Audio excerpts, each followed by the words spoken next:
এই হচ্ছে আমার বাড়ির গাছের ফুল, আর গাঁদা ফুলটাই শুধু কেনা, তার সাথে এই যে বেলপাতা।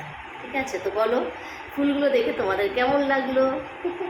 সকালে পুজো দিয়ে চলে আসলাম কিচেনে ব্রেকফাস্ট বানানোর জন্য। আজকে কিন্তু বানাবো হেলদি আর টেস্টি একটা রেসিপি।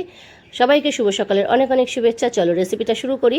1 কাপ ওটস আমি পাউডার বানিয়ে নিলাম মিক্সিং জারে দিয়ে। এখন এই ওটসের মধ্যে কিছু ভেজিটেবলস দিয়ে দেবো, যেরকম পেঁয়াজ কুচি, কাঁচা লঙ্কা কুচি, ধনেপাতা কুচি, red bell pepper, yellow bell pepper, capsicum, beans, তার সাথে 1 কাপ দুধ, 2টো ডিম দিয়ে দেবো, স্বাদ অনুযায়ী নুন, পরিমাণ মতন হলুদ গুঁড়ো, লাল লঙ্কার গুঁড়ো, গরম মশলা গুঁড়ো দিয়ে ব্যাটারটাকে রেডি করব।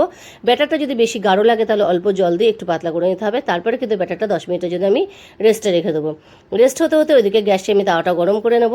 এবার তাওয়াটা গরম হয়ে গেলে কিন্তু আমি এবার ব্যাটার থেকে এক এক করে আমি পরোটা বানাবো। পরোটা বলতে এই ওটস দিয়ে এই পরোটাটা। তো তোমরা এইভাবে কে কে বানিয়েছো অবশ্যই কমেন্ট করে জানিও। আর এইটা তো আমি কেচাপের সাথে সার্ভ করেছি, তোমরা চাইলে যে কোনো চাটনি বা মেয়োনিজের সাথে সার্ভ করতে পারো। রেসিপি থেকে ভালো লাগলে যারা ফেসবুক থেকে দেখছো পেজটা ফলো করে দিও, আর যারা ইউটিউব থেকে দেখছো চ্যানেলটা সাবস্ক্রাইব করে পাশে থাকা ভিডিওতে একটা লাইক অবশ্যই করে দিও।